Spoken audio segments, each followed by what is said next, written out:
All right, welcome back to the Kingsway podcast. So glad you are here. Thanks for tuning in. Running solo today. Jed's just behind the camera back there. You, what's up, Jed? I hope you tuned in last week and checked out our new segment called "Quotes to Live By." Kind of a fun, silly thing that we got to do. Throw out a bunch of silly quotes. Put Jed on the spot, which I always love to do. And which we're going to do again. I believe the next segment that I want to hit is actually going to be it's either going to be top 10 songs. So I'm giving you a heads up right now, or it's going to be our sports episode.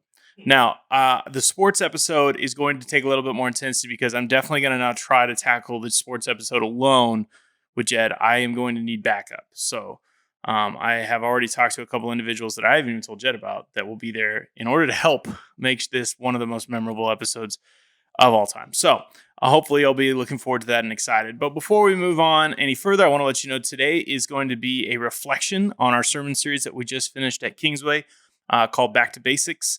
We had a 4-week series that this will be coming out right as kind of the last week has finished. So it'll have just finished the previous Sunday. I'm hopeful that that has been a challenging series. And if you haven't watched any of it, before you go any further in the podcast, I'd ask maybe you go back and try to check out some of the sermons.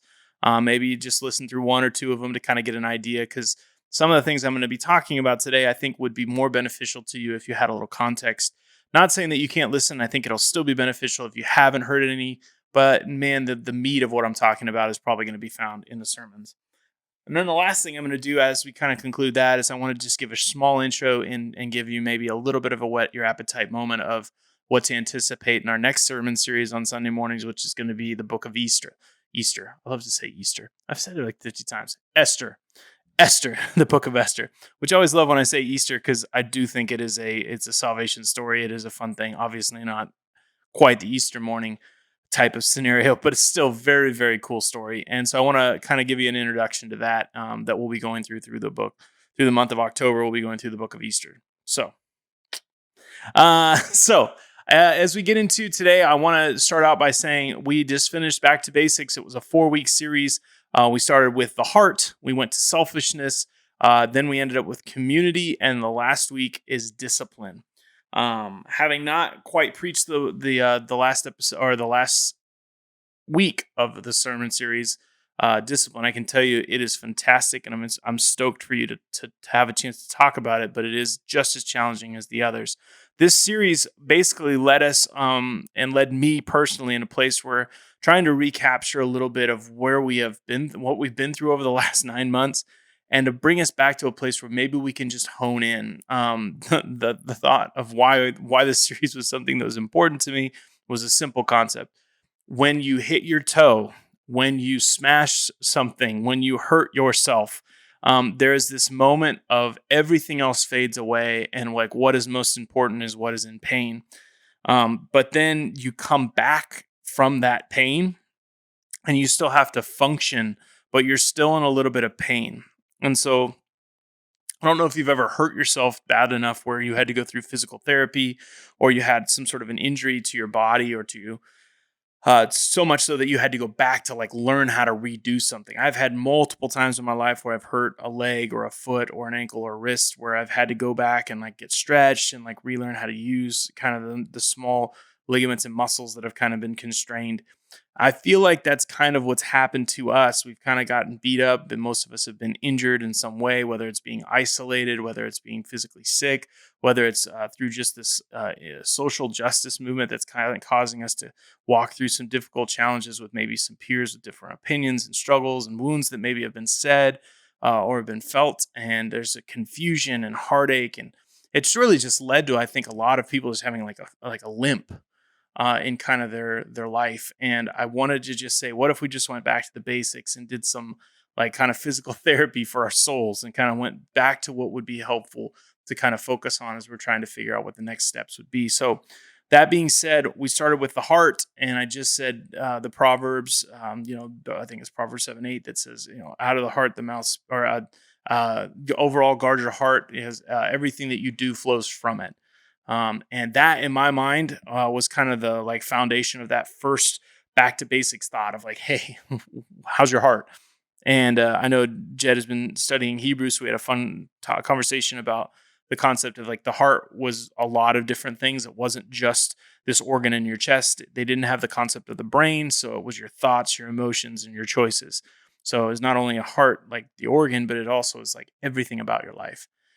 And I really challenge some people to take some time and some space to develop some routines that could give the chance for their heart to have a chance to grow, to be nurtured, and to see where they're really at to start the series. And then we went into the next week, which was selfless, and I feel like that is the perfect balance, at least for me, where it was like, man, the heart is great and it's really good to look inside and it's really good to ask God the real questions and to challenge yourself to grow and to move forward. But it's also incredibly important to not stay self-centered.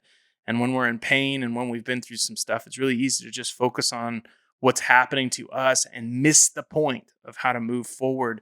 And that is by reaching out to the people around us and by seeing that the world is bigger than ourselves and finding hope that the mission of Christ is the world, not just my little heart, but all the hearts around us, that we are all a part of kind of the kingdom movement. And that I think was helpful for me to remember that the world is not just about my little pain. It's about recognizing that Jesus wants to take care of all the people around me and that he does value others as well as myself. So it was a challenge to kind of put yourself behind others, to place others in front of yourself, to find a way to elevate the people around you. And that led to the idea of like, okay, once we've got the right heart, once we've been a little selfless, what happens naturally is kind of community is created. People are kind of attracted to that kind of help, that healthy heart with a selfless attitude and mind, with choices that reflect that. People naturally gravitate towards that. And that's kind of how the church was born. And so this last week, I just said, when we get into community, we have to learn how to do this well. I did kind of something that I don't do often, but I found kind of fun was I combined a bunch of verses that were about unity and community. And I kind of created my own little story, my own little like emphasis of what community unity would look like. And I took them, I think, from I think it's like 7 different places in the New Testament. And honestly, even in the epistles, where it was like the demonstration of what unity and community should look like, whether it was through Paul's explanations, Paul's grasping of real things, or whether it was Luke's recordings in Acts. And I just put them into one paragraph. And it was fun because the paragraph made sense. As you read it, you saw how it was all congruent and it made emphasis to what that community should look like. And I found it really, really fun. The closing thought to that I thought was as a neat thing. It's one of our Kingsway values. Is it's you're not meant to live alone. Life is better together. And so calling people to say, hey, with the right heart, selflessly, let's help create community again. And that can be challenging in the time and the efforts that we're in. I know the time of recording this, we have some of the largest active numbers in Lawrence County that we ever have of COVID. And so there's this temptation to say like, hey, I want to be isolated. I don't want to be around people. And I don't want to neglect and say that there aren't things that we should be doing that should create those safe places. And obviously, if you're sick and anything's going on that would give you a hint that you have COVID, don't be an idiot. Stay home. Don't be around. But for most of us that are taking the precautions, we're doing what's asked of us. We're washing our hands. We're being aware. There's still a need for community. In fact, one of the thoughts we had was crisis can lead to isolation. When I get hurt, when I get kind of in a crisis mode, I kind of naturally isolate, and it's kind of a defensive mechanism for us, right? We just don't know who to trust, don't know what to do, don't want anybody to see us at our weakness, don't want to put ourselves in a position to get hurt again. But the problem is with that is isolation kind of leads to further crisis most of the time. And so I said community actually can make all the difference in a crisis. And I used the Joplin tornado as if your house got wiped out by a tornado. What would you do right after you got out of the storm shelter? You would call someone. Yeah, might after you prayed and thank God for saving, you would call someone. You would have somebody to call to get help. It's not an if, it's a when, and it's something's going to happen. You're going to need community. So I just challenged everybody in the church, Kingsway, and I challenge you if you're watching this or listening to this podcast, you need to find a place to consistently put yourself in a position to hear truth, to know who you are, that you are loved and valued more than you ever dare hope, that there are people that care about you and that are on your team. You need to invest in those relationships now, not just for yourself, but for other people. They need that in their life as well. And so leading from that, I'm talking about discipline. And discipline is probably one of the least easy things for me to do in my life. I love the concept of tackling something difficult. I love the idea of doing something new that could be challenging. I love the idea of just doing something that's a little risky or scary or makes me nervous. But doing something consistently over time and doing it again and again and again is one of the most difficult things for me to naturally do. I have to work overly hard to make that a priority in my life. The problem with that is having consistency and being disciplined is one of the most beneficial things to your soul and to your maturity and to your growth that you can do as a follower of Jesus. If you want to know what a basic thing is to do, it is literally put one foot in front of the other. It is Frozen 2, do the next right thing, right? It is the concept of just like, hey, what is the thing today that God is calling me to do, and consistently doing it. One of the people in our church that I know has had transformation in her life over the last years. And I asked her, what has been the changing thing? And she literally said, there was a sermon that was said to me that I heard 10 minutes a day could change the rest of your days, and 10 minutes of reading your Bible every day could change the rest of the days. And she said, I just started doing that, just started reading my Bible every single day. And it just made a, a huge difference in my marriage, a huge difference in my own heart, a huge difference in the way I parented my kids. And now it's made a huge difference in my whole life. And now she reads even more than 10 minutes a day, because she thought if 10 minutes made this big a difference, how much would 20 or how much would 25 do? And so I know for me, I hear those stories and I'm like, gosh, I know that's true. But I am so tempted when I'm in pain or when I'm in crisis or when I'm coming out of an injury to just jump back into full bore into what I want to do. And the truth is, it's taking those consistent small steps that leads to healthy, sustainable growth. And it really leads to something that I think in the end leads to larger growth. One of my favorite examples of this is the way that trees talked about. Jesus says, "A faith of a mustard seed could grow." And it's one of the largest. Move this mountain. It's one of the largest trees in the area is the mustard seed tree, and it takes a huge amount of time um, to actually grow to the size of full grown. But the funny thing is that the amount of earth that tree would move in its root system is massive. So even in the physical illustration that Jesus says, the faith of a mustard seed can move mountains, he's literally talking about the earth underneath the tree is moved by the consistent small faith of even a seed over time. And I know for me, that's the discipline. That's the thing that I'm going, okay, as I'm getting back into my rhythms of my life, I want to put some pieces of the puzzle together that can create that consistency and that discipline.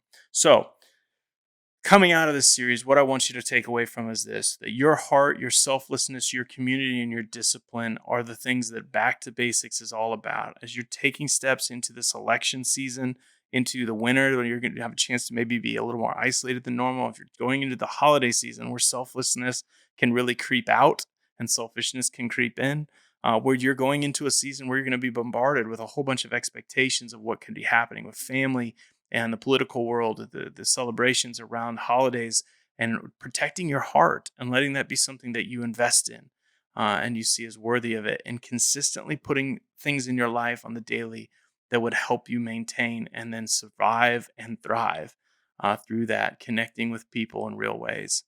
So that's the whole point of Back to the Basics. I hope that was something that was helpful and fruitful. If I outlined anything and then you said, I want to go back and learn more, go back and check the weeks out of the messages. Listen to those. Let those kind of wash over you. I think you'll be helped, and I think it'll be beneficial to you. I promised you this, and the last thing I want to do is I want to tell you we're starting a new sermon series this next week on Esther. And it is a story that I've heard multiple times. Veggie Tale Foreman more. It's a story that I know decently well, but I'll tell you, the more I've been researching it, I listened to the whole book actually on the way down here to record this podcast, and it was amazing how narrative driven this is, how incredibly beautiful the story is, how I mean of an epic size it could be if it was done as a movie. just this massive kingdom of Babylon that has this small group of people that are trying to honor God in the midst of being amongst their enemies, and how they are thwarted and put in places of dishonor and on the edge of catastrophe, and how over and over again just small pieces of hope and light shine in that cause redeeming things to come through. The whole goal of this series, if I can, you can be the first to hear it here. The whole goal of this 4-week series through Esther is that Esther never, in the entire book, it never mentions the name of God. Never mentions it once. God is never mentioned one time. It's the only book in the Bible that happens. And it blows my mind to know that 10 chapters through a very epic, amazing story about the people of God being elevated over the top of one of the largest kingdoms at the time. Um, he's never mentioned once. And doing a little bit of small research and hearing a few people talk about this, it's intentional. The ways this was taught in rabbinic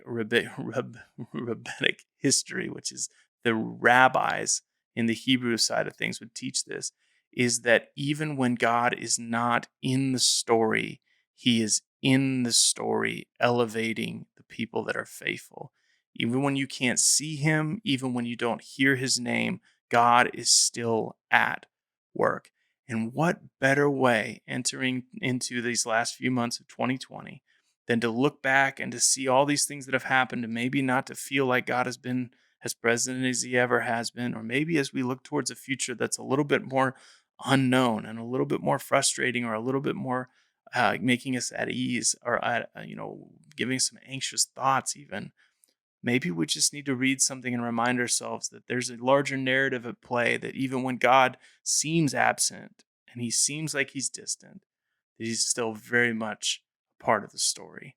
So, hopeful that series will be encouraging to you. Hope I've given you a little bit of a taste, enough to come back and hear and check us out at 10:15 on Sunday mornings. Again, hope to see you next week as we tune in. It'll be an exciting time, either our top 10 songs or a sports episode. It's going to be a lot of fun.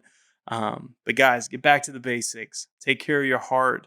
Be selfless with the people around you. Find some community of truth, and definitely be disciplined consistently to find some sustainable growth. You guys are awesome. Hope you find yourself in God's good graces today. Give yourself more grace than you think you need, because he's got more waiting than you'll ever need. And let Jesus flow into your life today. Be kind. Love people. Love you guys. Have a great and glorious day, Lord. See you later.